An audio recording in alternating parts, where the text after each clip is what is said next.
one of the really great features, I think, that has come from all the chaos that has ensued over the last 2 years is a greater receptivity to learning about what happens in other contexts. And so, World Education Week, as an example, was an endeavor in that regard, where we brought 100 schools from around the world to showcase their stories. And often what happens is that there's a bit of snootiness when it comes to schools saying that these are in rich countries and these are in poor countries, and we can't learn anything from this set of countries. And what World Education Week did effectively was to banish that myth. I think we can learn a lot from many contexts. And actually, the standout school, as far as I'm concerned, was a school that was in Bangladesh, where they spoke about how they promote and create greater climate resilience in their school through the curriculum they use and the different approaches that they have endeavored to innovate. And whilst the school was itself in a boat, which actually there's quite a few schools like that. What I found most intriguing was here is a school or a system in a developing part of the world that is actually giving a solution that can be applied in the developed part of our world quite easily, and they have a lot of legitimacy in. And so today, I'm glad that I'm actually honored to be invited someone who I consider a friend, Safiqul Islam, to this conversation. Safiq Bhai, welcome. Thank you. Thank you for really inviting me to join this conversation. So Safiq Bhai, you are Director of Education for BRAC, which is for sure Bangladesh's largest NGO, but also known as a humongous organization around the world, and that we have a lot of regard for. Before I come to questions regarding schooling and certain innovations and progress that you have made, can you tell the audience a little bit about BRAC more specifically, and then we can talk about education in Bangladesh as a whole? Thank you. Now, BRAC is a civil society organization often referred to an NGO. This was created by our founder, Sir Fazle Hassan Abed, in 1972, just after the independence of our country. So December 16th of 1971, Bangladesh became free from occupied forces, and the BRAC came into existence in February 1972. So it was as old as the country itself. Yeah. And the founder, Mr. Abed, who used to work in the Shell oil in a very senior position, he left his position to respond to the call of need of the citizen of Bangladesh right after the independence. The country was, just imagine a new country which barely had an infrastructure, let alone the governance infrastructure, and a very poor country. The image of Bangladesh in the early 70s, when we become independent, the brand image was flood, typhoon, natural calamity, hunger. Those are the kind of, typically comes to the people's mind outside Bangladesh when they heard of Bangladesh. We had almost 75 million people in those days, and people yet gone hungry. So this was the state. It's around 70% of the people, 75% of the people used to live below poverty. And most of our GDP used to come from agriculture, manufacture, industries. The informal sector had a bare minimum presence in those days. And BRAC started with a few young people, organizers, who responded to the call of the most needy in the northern part of Bangladesh, who took refuge in India in 1971. Subsequently, when they came back, they had no shelter. They had to restart their life without any amenities, including, even the agricultural seed were not available at their disposal. So it was a reconstruction of Bangladesh. In those days, BRAC used to be known as a relief organization. And subsequently, it has grown as the country has grown. And it has always looked into the areas where government does not have the capacity to deliver, where government badly needs BRAC to supplement the effort.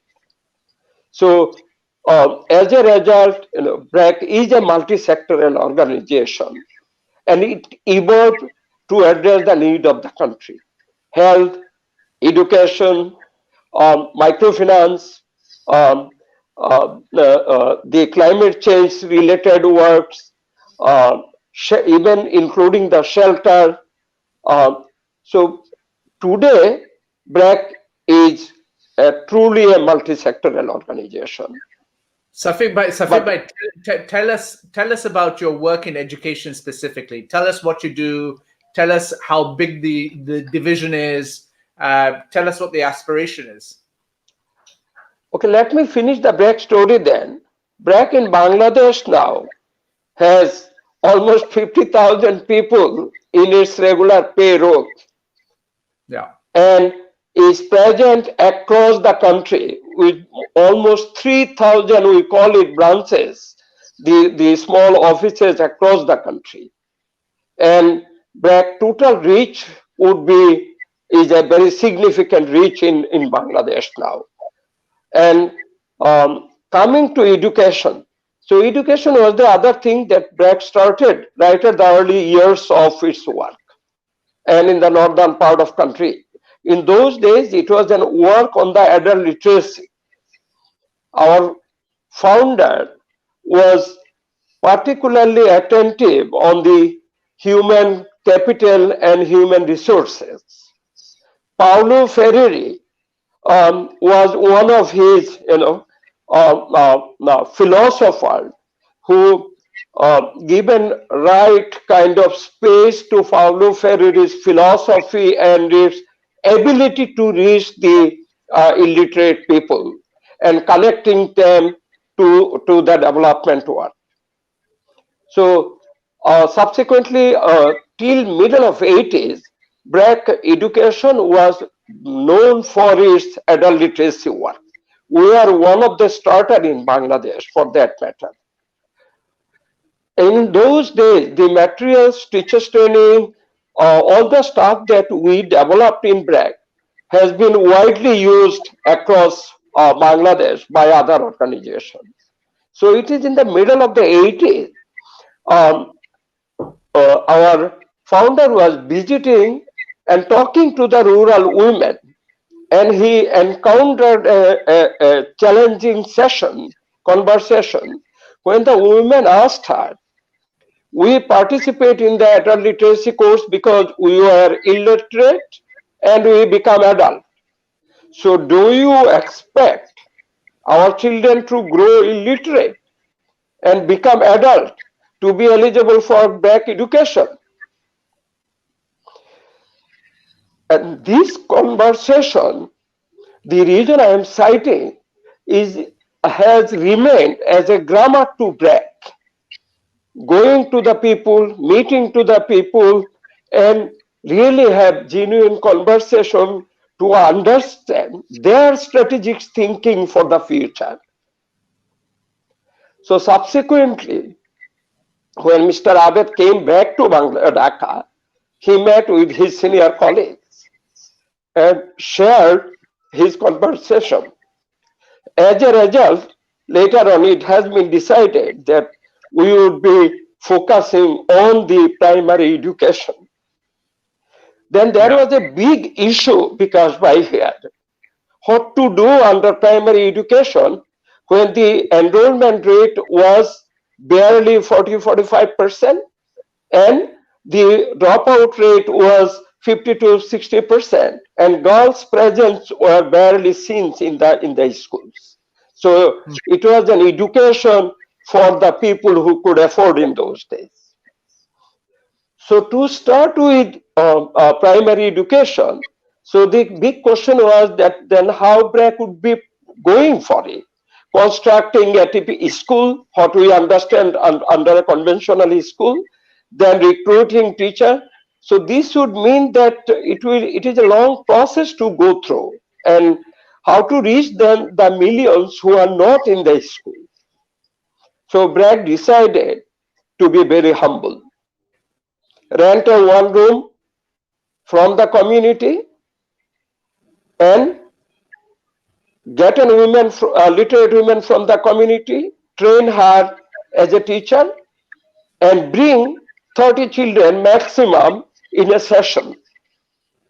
And that was the beginning. And of the 30 children, 22 has to be girls, so that girls' education are prioritized.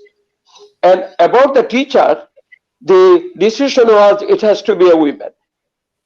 So the reason it was a women, because the children who would be coming into this school, they do not have a literate environment at home.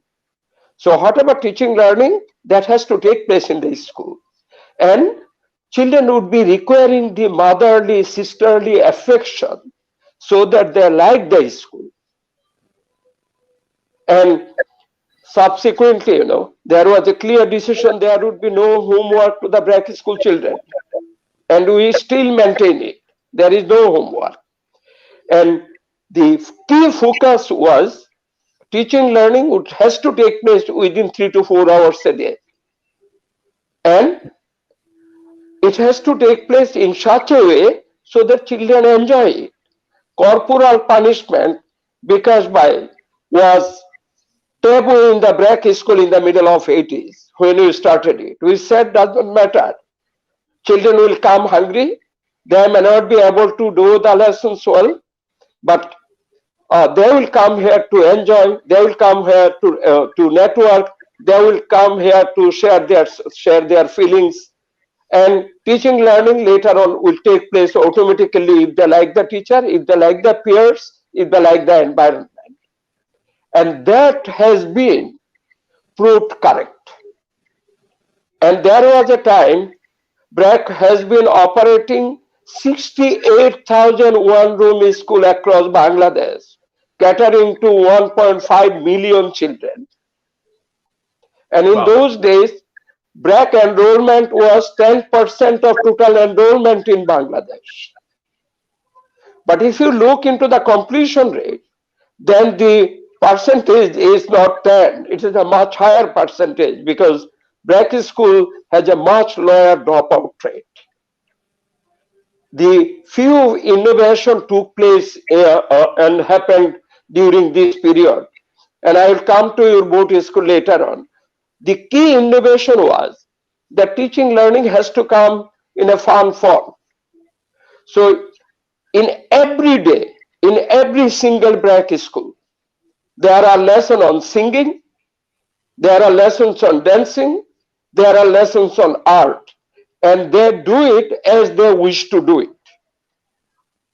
But over a period of 4 years, we have seen, with little support from the teacher, they are pretty good, have can draw things very well, very comfortable in communication, and very comfortable in a typical dance in their own community. And it happens so much so whenever there is a local day celebration, BRAC school children are requested to perform, because it's both boys and girls who can really do it well. The other thing in the curriculum has been Um, so every children are grouped into 5 to 6 groups. So it is typically 5 to 6 children in a group. So much of the teaching learning takes place in the group, and so it is in the pair, and that helps the teacher's life easier. And at the same time, children remains very good in their own networking. And very interesting thing, how the one children corrects the sheet of another children, and how they discuss where the errors are. So an unexplored, frankly speaking, an area for the educators to look into, that when it comes to education of the marginalized children, marginalized population, and marginalized in the sense that they do not have a learning environment at home. Yeah, Safiq bhai, the question, in the interest of time, we also need to bear that in mind.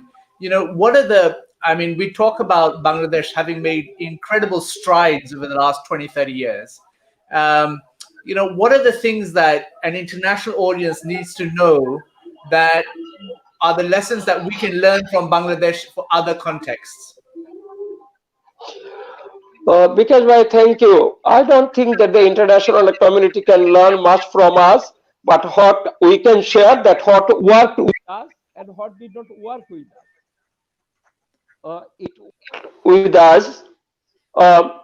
Is fundamentally important is the teacher's role here, and the role of the community and parents. We made it very clear to the parents. It does not matter that you do not have literacy, formal sense, but you are the best educator to your child. You are the role model to your child. So you have to participate in your child's education. We made the teacher very clear. We said it to the teacher, look, there are 30 children, 2/3 are girls and 1/3 are boys. Their dream depends on you. It is you who can help them to dream better. It is you who can help them to realize their dream. And it is you who can discourage to dream at all.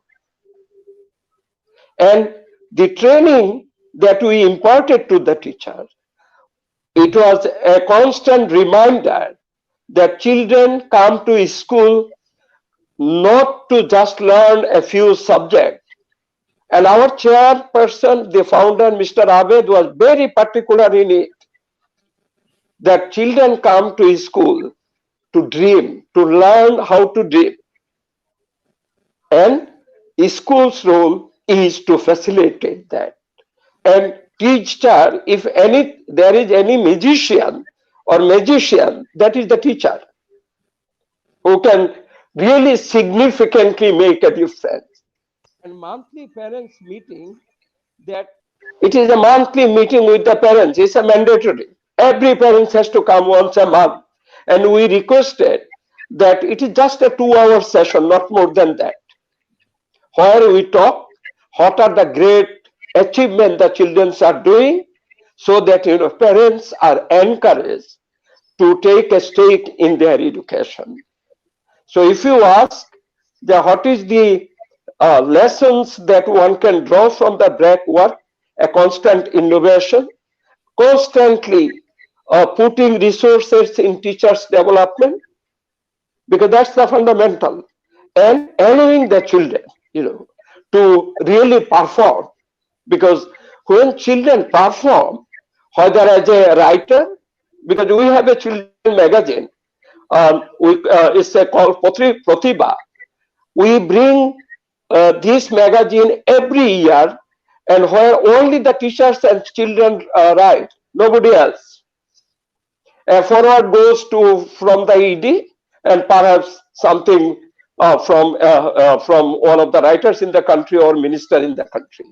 So this is a kind of that encouraging children in the very early years, that yes, you can write, yes, you can song, yes, you can draw, yes, you can dance, so yes, you can do everything. You can think and you can plan your future. So last year, I remember reading an article in the Economist magazine that talked about how BRAC as an NGO has actually made Bangladesh more prosperous. Um, and congratulations for such a massive contribution that you've made to your country.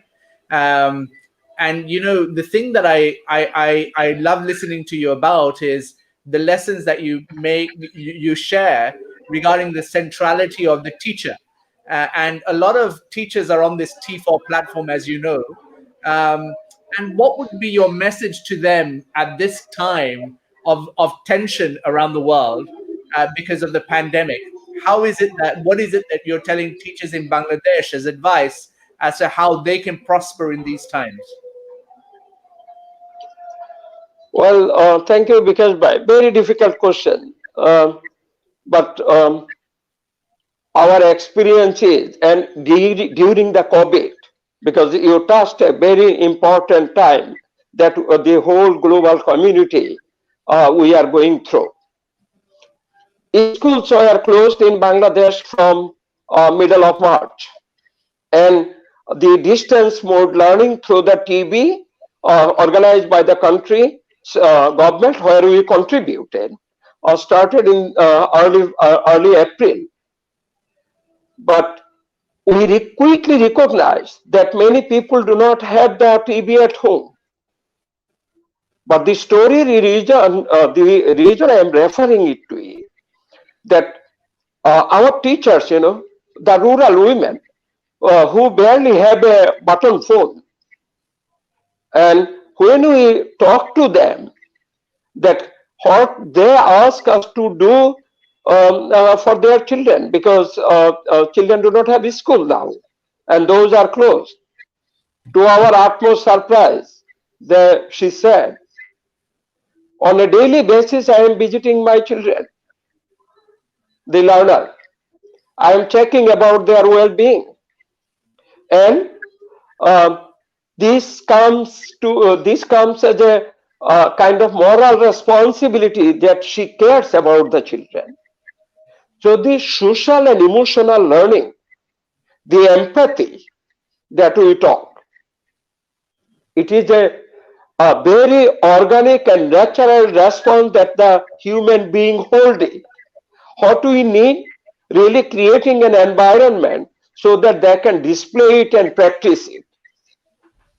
And thanks to our teachers, we had uninterrupted classes through entire the period of COVID, and just through this mobile phone, bringing 3 to 4 children in a conference call.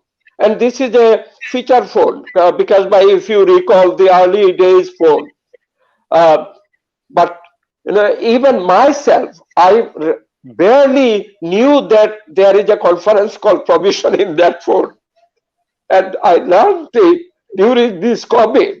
And amazing, the teacher was doing it twice a week, because we could not pay the bill beyond that level.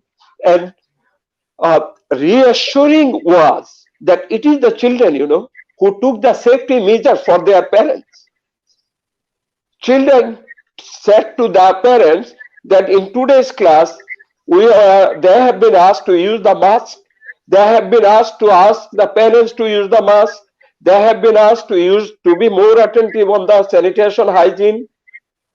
So it was, fundamentally connecting, in conclusion, the teacher, children, parents, community, and with whatever technology we have at our disposal. But tell me, Safiq bhai, I mean, I hear you and I understand the point you make. But the World Bank came out with a report saying that the learning loss that has happened during this period, as much as we've tried to ensure continuity, is humongous. And so, how is it that you're planning as BRAC to make sure kids catch up on their learning? Thank you. During the COVID, as I said, so one thing we come out very clearly, that it is a small group that makes a big difference, because 3 to 4 is a very reasonable number, and it can be easily organized from the same neighborhood, and parents know each other. There is a trust factor that works. So what we then decided that in the post-COVID, this unique children learning group will be retained. And what we do, we are planning a remedial sessions, but we are planning to do it in a very unusual way. Just to giving you an example, the teachers training module is already ready, and the teachers training would be taking place. So the remedial will not be an additional burden to the children. As I said, because by design, we cannot keep the children beyond 3 hours in our school, because they are the poor children. And in the post-COVID, it is even more important that they help their parents at home, because their income is declining. It is hugely declining. So subsequently, what we'll do, we will be reorganizing the entire teaching learning mechanism. So the 4 children would be given assignment which they will perform outside classes. Just to giving you one example. So in the science chapter, you can give an assignment that, okay, you go back to your own neighborhood and see what kind of plants and what kind of trees you have in the neighborhood, and analyze those with support from the elderly people in the community. And when you analyze, bring in mind how the plants are useful to us, how the trees are useful to us, and is there any way that you can prioritize if you are planned for the future. So this would be essentially a fun for the children. But the interesting thing would be when because 30 children would be around 6 to 7 group, when all 7 group would be asked to give their presentation, because it is a group presentation. Now imagine what kind of competition is taking inside the classroom. And because they are all connected to their elders, so they would be presenting their own case, and other children, is just like a parliamentary debate, they would be asking questions for the clarification. At the end of it, it is the children who would be asked to score it, and teacher would be at best just helping them to score it well. And finally, what they will do, they will relate this lesson that in their class, in which section of this lesson most is relevant to that. And so subsequently the lesson would be taught. So no rote memorization, no teacher's talk, no one-way delivery. So some of the good part of the work would be given as remedial work, which would be happening outside classroom, and where parents and the community have to be party to it. So this is one thing that we are planning. And so, Safiq bhai, there's a question that's come in from, I think, is a friend of mine, Farah Williamson, who works for an incredible organization called Plan Canada, and she says this is very interesting and inspiring. How are you ensuring that girls specifically aren't left behind during and post-COVID? Oh, thank you. When we form the groups, one big advantage to BRAC school children, because they are at least half of them are girls. So if you make a group of 4, 2 have to be girls, because there are equal number of girls there. So one of the biggest achievement, thanks to all of your support, Bikash bhai, and thanks to the global community's support, that Bangladesh has a gender equity, both in the primary and secondary education in terms of enrollment. And that gives a very special kind of situation. And for BRAC school, as I said, our teacher are the women.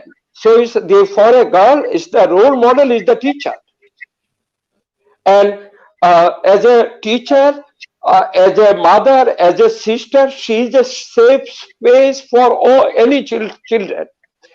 Even the conversation goes at the level that somebody goes hungry for a 1 or 2 day, and teacher would be checking those. And fortunately, teacher since comes from the same community, a natural response that she goes home, check with the parents if anything goes wrong at that level. So small, is beautiful. A good phrase when you really can make the small very functional. And for us, fortunately, that is where the whole comfort comes. Yeah, to us, an school means 30 children, 15 are girls with one local teacher, but 30 parents. It's a fundamentally important. And in the parents meeting, it is typically the mother who turns around because fathers are busy, and that's a really big blessing to us. Safiq bhai, I have to ask you one more question before we conclude this interview. And that is in the area that there's obviously an increased interest in regards to climate and education and the overlap between the two. Now, in Bangladesh, as I mentioned in my opening remarks, you had a boat school that actually presented. Can you tell us a little bit more? And whilst you say that there's not much that the world can learn from Bangladesh, I disagree with you, especially with regards to this. And so, can you tell us what work you're doing in the interplay between climate and education? Well, the boat school, because by that you have seen, are located in the areas where, due to seasonal flood, the areas are submerged almost for 6 months a year. So the only way they connect, the neighborhoods are connected, is by a country boat. So the whole concept comes from there. The challenge was, how to create this boat so that it serves the purpose of two: a transport and also a school, a classroom. So a typical country boat, which is made out of kind of wood, serves the one purpose that for the transport, but not for the classroom. Because for the classroom, when you anchor it somewhere, it has to ensure the safety for the children. So we had to redesign it so that it can accommodate and offers an adequate space for the children to where the classes can take place. One, two, it was such a kind of safe environment for the parents and for the community that it helps to protect the local ecological settings and does not bring any new construction here. And the other thing, it also contributed people's understanding and perception about the boat and the climate. Because when we initially started with the boat school, it was, many people did not wanted to believe in it. How a boat can be an school, because school typically mean, a construction or and so on. So it is the context where the boat is well placed.